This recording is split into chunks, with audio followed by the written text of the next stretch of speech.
સુંદર સુંદરી રૂપવતી બની ગઈ, કુબજા રાજી થઈ ગઈ। ભગવાન ત્યાર પછી ભગવાન ધનુષ યજ્ઞમાં આવે છે અને ભગવાન આવે છે, બ્રાહ્મણો યજ્ઞ કરે છે અને કંસને સમાચાર આપ્યા દૂતોએ કે મહારાજ પેલા નંદ બાવાના દીકરા આવી ગયા છે। અને આ બાજુ ધનુષના યજ્ઞની ચારે બાજુ પેરો ભરેલો છે અને કોઈથી અહીંયા જવાય નહીં, પણ એવામાં બરોબર પેરાની વચ્ચોવચ ભગવાન કૃષ્ણને દાવ જાય છે અને ભગવાને જઈ અને સહેજામ રમતની અંદર ધનુષને ભાગ્યું છે। બોલે કૃષ્ણ કનૈયા લાલ કી જય। આ બાજુ સૈનિકોને માર્યા અને કે જાઓ બાબાને કહો કે તમારા દીકરા આવું કરે છે ભગવાન, પણ આ બાજુ ભગવાને એ ધનુષને ભાગ્યું છે।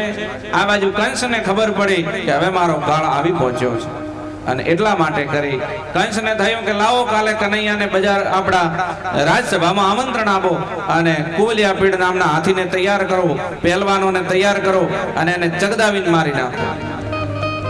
અને પછી તો કહેવાય છે કે આ બાજુ ભગવાન બધું જ કહેવાય છે કે નક્કી થઈ ગયું।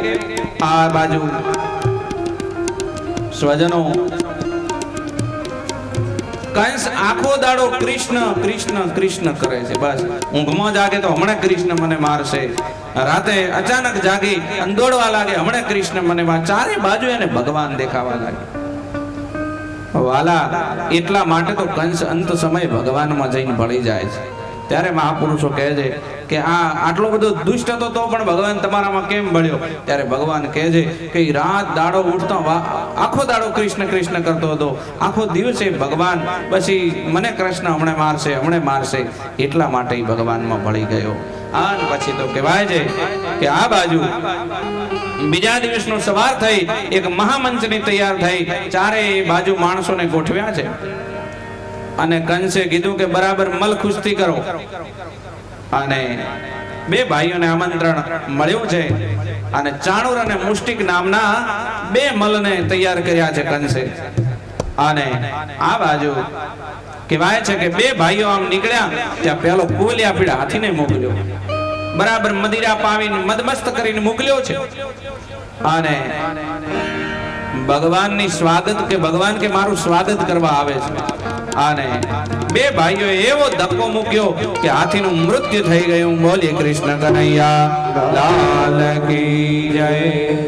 દાવે એક મુષ્ટિકાનો પ્રહાર કર્યો, ત્યાં હાથી પડ્યો, મહાવત છોડવા ગયો તો ભગવાને પકડીને એનો પણ ઉદ્ધાર કર્યો। અને હવે ભગવાન આ બાજુ ચાણુર અને મુષ્ટિક નામના બે દૂતોને બરાબર તૈયાર કરીને કીધું કે હવે એમને હવે આગળ વધવા ન દેતા। કંસ થરથરવા લાગ્યો કે હમણાં મારો કાળ આવી પહોંચશે। અને કહેવાય છે કે ભગવાન એ રણરંગ ધીરમ ભગવાન કેવો દેખાતો હતો? ભગવાન ચાણુર અને મુષ્ટિકને મારવા માટે કરીને ભગવાન એ રણધીર કેવો લાગતો હતો? રણ સિંહ વાગે ભૂતા જાગે, કાયર ભાગે કાચ પડે, ધગ ધગતી ધરતી ફौज કરતી વિનાશ કરતી તેજ વડે। જનની ના જાયા કવિએ ગાયા, લોકવીર ના કોક જડે, દાને મરવા મરદ કશુંબલ રંગ ચડે, મરદ કશુંબલ રંગ ચડે। ધીરે ધીરે ધીરે ચાણુર અને મુષ્ટિક આવે છે અને ભગવાનને કહ્યું કે યુદ્ધ આપો। ભગવાને કીધું કે સમોવડિયાથી યુદ્ધ થાય। અને એ સમય ભગવાન ચાણુર એટલે કામ અને મુષ્ટિક એટલે ક્રોધ। ભગવાન કામને કૃષ્ણ મારશે અને ક્રોધને ભગવાન દાવ મારશે। અને ભગવાન કહેવાય છે કે બરોબર કર ધારી તલવારમ કમર કટારમ ધનુષ ધારમ ટંકારમ બંદૂક ભારમ મારા મારમ હાહાકારમ હોકારમ મિત્ર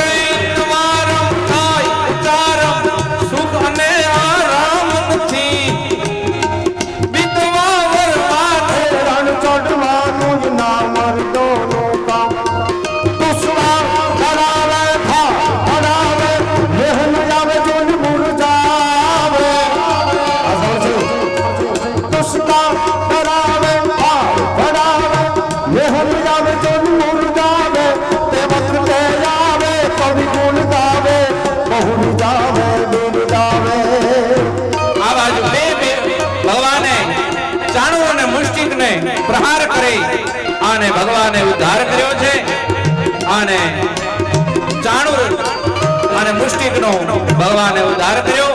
બે ભાઈઓ લડ્યા છે. ગામના લોકો કહે છે કે કનૈયા માર માર. ભગવાને દાઉએ મુસ્તિકને માર્યો અને આ બાજુ બીજા બે સલો તૈયાર કર્યા છે અને એમને પણ ભગવાને ઈશારો કર્યો. આ ઢોલ વગાડવા લાગ્યા કે કાના આ બાજુ ઢોલ વગાડે છે, સલને માર. અને ત્યારે સલે નક્કી કર્યું કે ભાગી જાઉં છું. દોયડા ઠેકીને ભાગી ગયા અને આ બાજુ કાને કહ્યું કે ચાલ દાઉ હવે મામાનું સ્વાગત કરીએ. બ્રજ કી સબ માલા, બ્રજ કી સબ માલા, બ્રજ કી સબ માલા, ચાલા કદી में हालाई मनवारी, जागी तन लाला, पुपट विशाला, दीन दयाला, नंद लाला, आरे नहीं आला, आरे नहीं आला, कृष्ण कृपाला, दीन दयाला, नंद लाला, कानड़ सुखदारी, मित्र मुरारी, गजे विसारी, गिरधारी, गजे विसारी, गिरधारी. ભગવાન કૃષ્ણને થયું કે હવે કંસનો ઉદ્ધાર કરવો છે અને ભગવાન કૃષ્ણને આજ કંસને ઉદ્ધાર કરવા માટે આવે અને ભગવાન ધીરે ધીરે ધીરે ધીરે આમ જેમ ઈ ડાલામાં તો હાવજ આવે એમ ગીરનો હાવજ જેમ કહેવાય છે કે ત્રાપ મારે એમ ભગવાન ઈ હાવજની માફક ભગવાન ચાલ્યા છે. सार सार पार साधार कुमार पार राम सार पार पार पार पार पार सार सार पार साधार कुमार पार राम सार पार पार पार धार मार बड़े हर हर से वावा वावा पार पार पार पार पार पार रतियों भारत पड़ा देख पार पार राम साहित्यकार श्रवण सिंह बैठा છે મને કહું જય હો જય હો ને પાર સાર સાર પાર સાર હાલ માર પાર પાર સાર પાર પાર પાર હર હર સુર વાવા અચર હર હર હર રત બરે. ભગવાને જઈને કંસને પકડ્યા, પગ પકડ્યા. કંસને એમ કે આ મારો ભાણો છેતરાઈ જશે એમ પગ પકડ્યા ને એટલે કંસને એમ કે મને પગે લાગે છે. પણ સ્વજનો મહાપુરુષો એમ કહે છે કે જ્યારે કાળ આવે ને ત્યારે પેલો પગ પકડે. ભગવાને પગ પકડે અને કંસને કીધું કે હજી સુધરી જા, ન સુધરું. અને મહાપુરુષો એમ કહે છે કે પગ પકડી આ કહેવાય છે કે બરાબર મંચ ઉપર ઢસેડ્યો અને આ બાજુ ભગવાને કહેવાય છે કે કંસને જોરદારનો એક મુષ્ટિકા પર પ્રહાર કરે અને કંસને પરમ ધામની અંદર ભગવાને પહોંચાડ્યા છે. બોલે કૃષ્ણ કનૈયા. કંસ મરાણો અને કંસ મરાતાની સાથે ચારે બાજુ સૈનિકો હાહાકાર થવા લાગ્યો. પણ ભગવાનને રણરંગ ધીર જોયા ને એટલે બધા સૈનિકો એકદમ શાંત થઈ ગયા અને કંસ એકદમ કંસને બધાને જોતા જ ભગવાન કંસનું જે કોઈ રૂપ છે એ બધું જ તેજ એ ભગવાનમાં જઈને સમાઈ ગયું છે. અને ભગવાન મુષ્ટિકા મારી અને જેમ હાથીનો પગ જેમ તરબૂચ ઉપર આવે અને જેમ તરબૂચ ફેદાઈ જાય એમ કંસ મરાણો છે. આ બાજુ બધા સૈનિકો દોડ્યા પણ ભગવાન કૃષ્ણ કનૈયાને જોઈને બધા શાંત થઈ ગયા. સ્વજનો હકીકતમાં કંસ એ અહંકાર હતો અને ભગવાને અહંકારનો ઉદ્ધાર કર્યો છે. અને ભગવાન કે જ્યાં સુધી એ મથુરા છે નામાં જ્યાં સુધી કંસ હશે, અભિમાન હશે, ત્યાં સુધી કૃષ્ણ ભગવાન હૃદયમાં નહીં આવે. એટલા માટે કરી અને ભગવાન પછી તો ત્યાંથી માતા પિતાને છોડાવવા આવે છે અને ભગવાને જઈ અને ઉગ્રસેન મહારાજને બંધનમાંથી મુક્ત કરીને લાયા છે અને માં દેવકી અને ભગવાન વસુદેવજી મહારાજને એ કેદમાંથી મુક્ત કરાયા છે. અને માં દેવકી કૃષ્ણ ભગવાનને મળીને ખૂબ રડ્યા છે. હે દીકરા, અમે કેટલા અભાગી છીએ કે આટલા વર્ષ સુધી તારા વિરહની અંદર અમારે રહેવું પડ્યું છે. ભગવાનને મળ્યા છે ઉગ્રસેન મહારાજને છોડાયા અને મથુરાનું રાજ કૃષ્ણ ભગવાને કીધું કે હે નાના, આ તો રાજ તમારું ને તમારા પિતાજીનું હતું, અમારે જોતું નથી. અને ઉગ્રસેન મહારાજને ભગવાને રાજ આપ્યું. અને પછી તો થોડો સમય વ્યતીત થયો અને કનૈયાએ કહ્યું કે હવે તમે ગોકુળ જાઓ અને મારી માં યશોદાને યાદ આપજો, બધી ગોપીઓને મારી યાદ આપજો. અને પધારો તલાટી સાહેબ, વનસિંહજી આવો.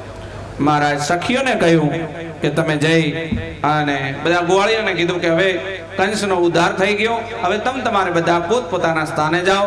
અને હવે હું આપણે આગળની લીલાઓની અંદર ભગવાન કે હવે જે કામ માટે હું આવ્યો છું એ કામ માટે કરી અને ભગવાન એ કામમાં લાગ્યા છે. બધા ગોવાળીઓને રજા આપી અંતમાં જ્યારે નંદ બાબા ભગવાનને મળે છે, ભગવાન ખૂબ રડ્યા છે.